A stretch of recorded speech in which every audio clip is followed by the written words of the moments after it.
Hello माय friends, आता आपण बघू पार्टोग्राफ कसा फिलअप करायचा. हा आहे पार्टोग्राफचं इमेज. मीन्स काय आहे, हे एक कॉपी आहे पार्टोग्राफची. तर सर्वात प्रथम काय करणार आपण, जसा पेशंट आला तसं आपण काय करणार, जनरल असेसमेंट. म्हणजे पेशंटचं काय, पेशंटचे काही पाय सुजले आहे का, काही, हे सर्व जनरल असेसमेंट बघणार. त्याच्यानंतर आपण पेशंटचे पूर्ण ऑल टोटल व्हायटल साईन्स बघणार. व्हायटल साईन्स बघितल्याच्या नंतर हा आपल्याकडे पेपर आहे. तर पेपर आल्यानंतर काय करणार, पेशंटचं नाव लिहिणार, कोणत्या वॉर्डमध्ये ॲडमिट ठेवलेलं आहे किंवा लेबर रूममध्ये घेतलेलं आहे तर लेबर रूमचं लिहायचं, त्या पेशंटचं एज किती आहे ते लिहायचं, प्रायोरिटी किती आहे ते लिहायचे आणि पेशंटचा रजिस्ट्रेशन नंबर काय आहे तो लिहायचं. नंतर date and time of the admission. For example, patient आपल्याकडे 5 PM 31/5/2024 आली आहे, तर इथं पूर्णपणे आपल्याला काय करायचं आहे, टाईम टाकायचा आहे.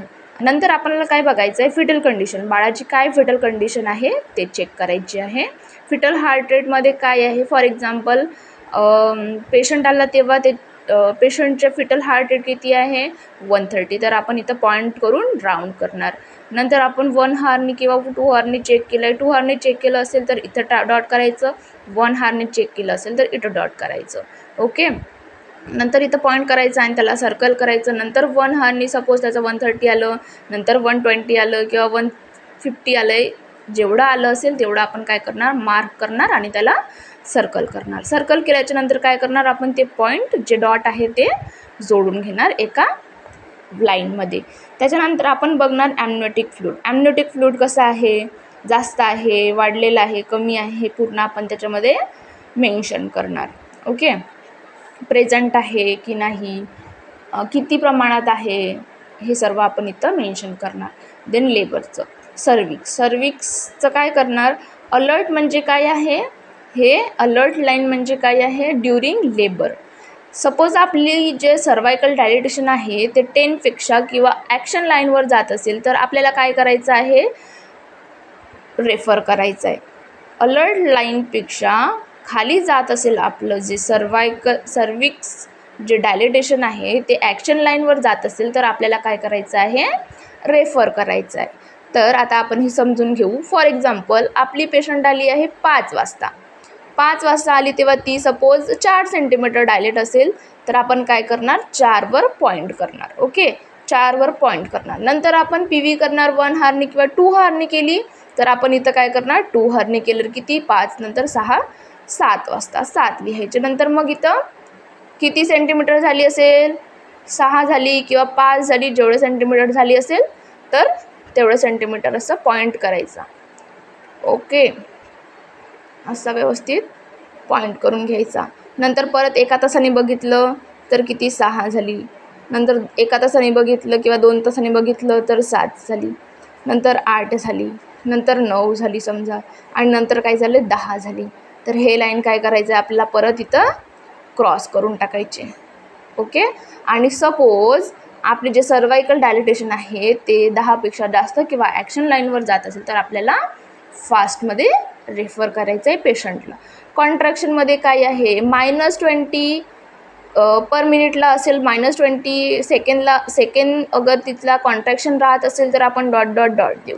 त्याच्यानंतर प्लस मीन्स 20 सेकंडपेक्षा जास्त असेल किंवा 40पेक्षा कमी असेल तर आपण तिला छोट्या छोट्या अशा लाईन्स देऊ. इथं काय करणार, 20 सेकंड असेल तर dot dot dot dot dot dot देणार, आणि 20 सेकंडपेक्षा अबव असेल आणि 40पेक्षा बिलो असेल तर काय करणार, आपण इथं छोट्या लाईन असेल.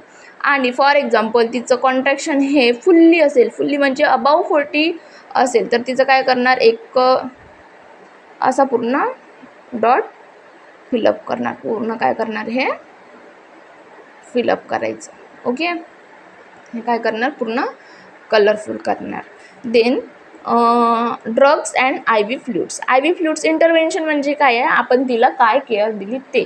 आल्यापासूनची तर आपण याच्यावर केअर नाही लिहिणार, कारण ते आपलं कशात जाणार, नर्सेस नोट्समध्ये जाणार. तर याच्यामध्ये काय लिहायचं आहे आपल्याला, फॉर एक्झाम्पल पेशंट आली आहे 5 वाजता, तर आपण 5 वाजता काही लावलं का नाही. 7 वाजता आली आहे, 7 वाजता काही लावलं आहे का तिला, नाही. तर आपण 8 किंवा 10 वाजता सपोज तिला ऑक्सिटोसिन इंजेक्शन लावले, तर इथं लिहायचं इंजेक्शन ऑक्सिटोसिन किती युनिट लावलं आहे, 10 युनिट असेल तर 10 युनिट लिहायचं. त्याच्यानंतर तिला काही IV फ्लुइड्स लावली असेल, फॉर एक्झाम्पल IVRL लावली असेल 500 ml, और IV DNS लावलं असेल 500 ml ते लिहायचं, किंवा ब्लिडिंग होत असेल इंजेक्शन पॉज लावलं असेल तर ते पण मेन्शन करायचं. ओके. त्याच्यानंतर आहे मॅटर्नल कंडिशन. आतापर्यंत आपण कोणाची कंडिशन बघितली होती? वरती सर्व कंडिशन आपण बाळाची बघितली होती. आता आपण कंडिशन कोणाची बघणार आहोत? मदरची. तर आता आपण बघणार मदर्सचं. काय बघणार आहे? मदर्सचं व्हायटल साईन बघणार. आतापर्यंत आपण बच्चूचे व्हायटल साईन बघितले होते इकडे वरती. आता आपण मदर्सचे व्हायटल साईन बघणार. पल्स आणि BP म्हणजे ब्लड प्रेशर. तर फॉर एक्झाम्पल पेशंट आली तेव्हा आपल्याला मिळालं 80 to 120. तर ह्याचं कसं मेन्शन करायचं आहे? डायरेक्ट स्ट्रेट लाईन आणि असे 2 बाण करायचे. ओके. नंतर आपल्याला एका तासाने मिळालं तिचं 90 130 बाण आणि स्ट्रेट लाईन. नंतर आपण 2 तासांनी घेतलं तर स्ट्रेट लाईन नंतर बाण. आणि देन नंतर आहे आपल्याला पल्स. तिथं पल्स लिहिलं आहे, दुसरा काही खाण्याची गरज नाही आपल्याला. तर आपण काय करणार इथं? फॉर एक्झाम्पल पेशंटची पल्स 82 आहे तर इथं पॉईंट करणार आणि राऊंड करणार. पेशंटची पल्स 80 आहे तर इथं राऊंड करणार. 84 आहे किंवा 85 आहे तर इथं करणार. नंतर इथं पूर्ण जेवढं व्हायटल साईन घेतलं नंतर काय करणार? पूर्ण अशी आपण लाईन आखून घ्यायची. ओके. त्याच्यानंतर आपण बघणार पेशंटचं टेम्परेचर किती राहणार? नॉर्मल टेम्परेचर किती आहे? 37.6 डिग्री इन सेल्सिअस. तर आपण आपल्याला जेवढं मिळालं तेवढं 36.5 36.2 36.7 जेवढं आपल्याला मिळालं तेवढं आपण काय करणार इथं लिहिणार आणि डिग्री इन सेल्सिअस आपण काय करणार? मेन्शन करणार. Thank you for watching the video.